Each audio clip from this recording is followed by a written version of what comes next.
Hi there, glad you could join us. What's it like when you end up in a storm? Has it ever taken you by surprise? Has the storm ever been greater to the extent that you've been afraid? Is there any year that's memorable? I recall in our first months listening to a storm and just hearing all sorts of clatter going on. And for one reason or another, I decided to go outside to discover in the dark what it might be, only to see peppered through all the lawn were shards of slate just piercing the lawn like the daggers. And I thought, well, that's a sign for me to get back in. Our sign today is set in the story of a storm. It's not only told by John, it's also Matthew, Mark and Luke who jump onto this, but John takes it on here with a different focus. And that's what we need to take from this today.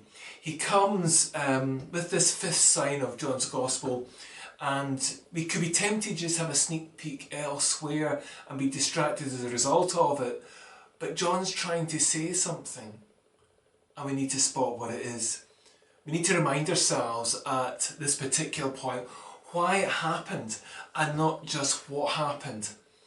We are listening to a story as if we are eavesdropping on the first listeners. John knew who they were. The way he would tell this story would click with them as they listened to their story about Jesus. We can learn what they learned. And the question to ask is, where is Jesus? See, we're not trying to have a physics class here or to figure out or question this amazing miracle. We need to get past that to think of the story before us. The reason why. Why was this written for the community of believers then? In a world where the Christian church was being tossed about in the stormy seas of very intimidating circumstances of persecution. The boat is a very strong symbol to the early church. It was used as a symbol. Indeed, the stories of Jesus in the boat only ever involved the disciples. The story seemed out of kilter too, right at the start. When we join it, Jesus walks off. And then the disciples head off. It's strange in John's story. We're just kind of left hanging. It's like when you go on a walk, someone goes ahead, someone goes in a different direction, and you don't know who to join or where everyone is. You're kind of left there wondering what to do. Sometimes the Christian life can feel like that. We can have the experiences, but then God doesn't seem to be present. It's still, it's quiet, it's silent. Think of the early church. Jesus ascended, no longer physically present. They might feel on their own. The church set off into the sea to face whatever they had to face. The story would sink deep into the hearts and souls of these listeners. They felt like the disciples on the boat, setting out in the dark. Where is Jesus?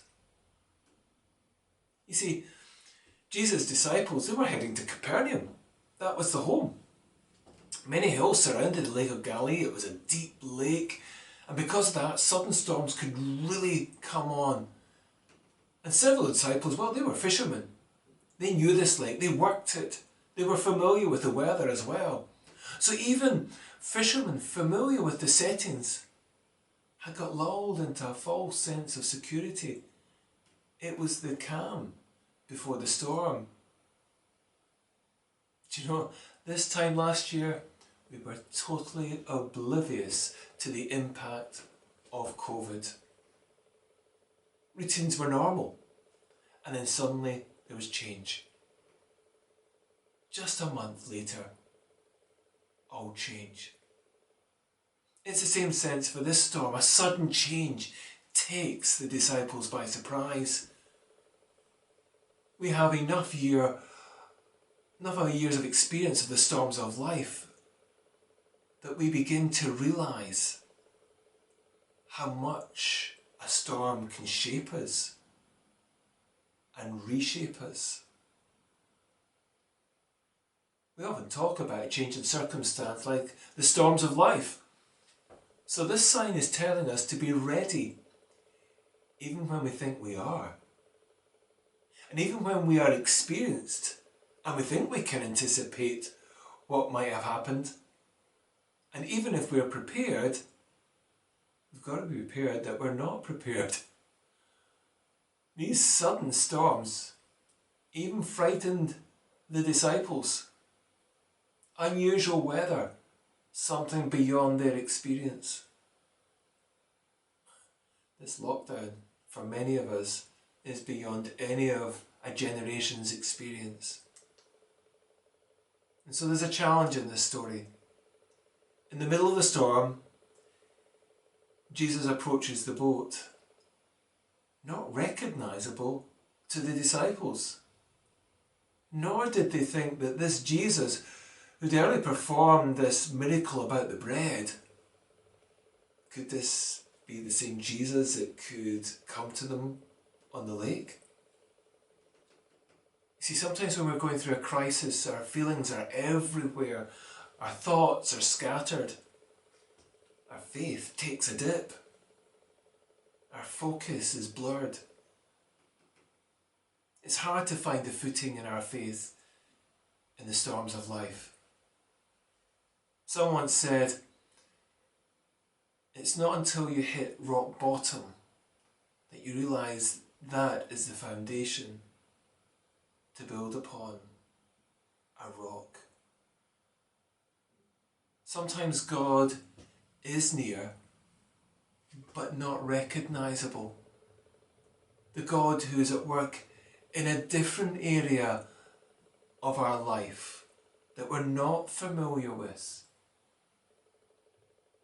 But notice something in our reading today. When it said about the disciples, when they were willing, they let Jesus on the boat. They just kind of left him standing there. But it teaches us something. God is available to us, but does not force his presence upon us, but reassures us first with that phrase, do not be afraid. I don't think it could be a mistake that 365 phrases of do not be afraid in the Bible can amount for one per day, per year. You know, we do face our daily challenges.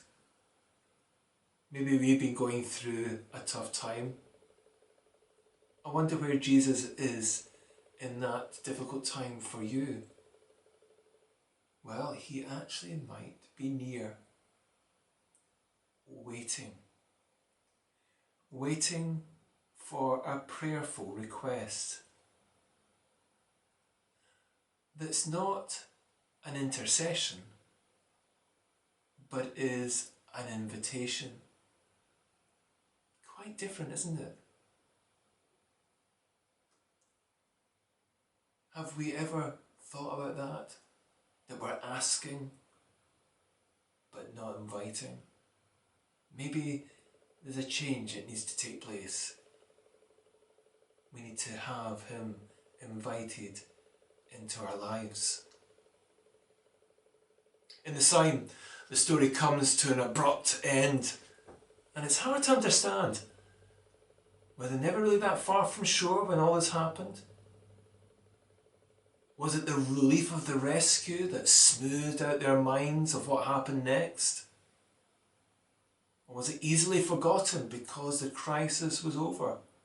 You know, whatever the answer might be, there's a chorus that comes to mind. When Jesus is in the boat, we can smile at the storm. I can't get it out of my head. But it's true, isn't it? Better to have Jesus present in the boat than out of it.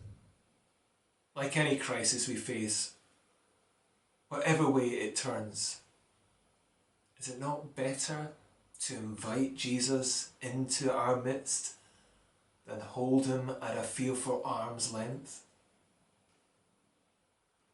So the psalm, it started out with a question: where is Jesus? And it finishes with another question: where is Jesus in your life? We've started out maybe with a question that we might ask of God. Where is Jesus? But there's one he has for us. Where is Jesus in your life? I believe he's waiting for an answer.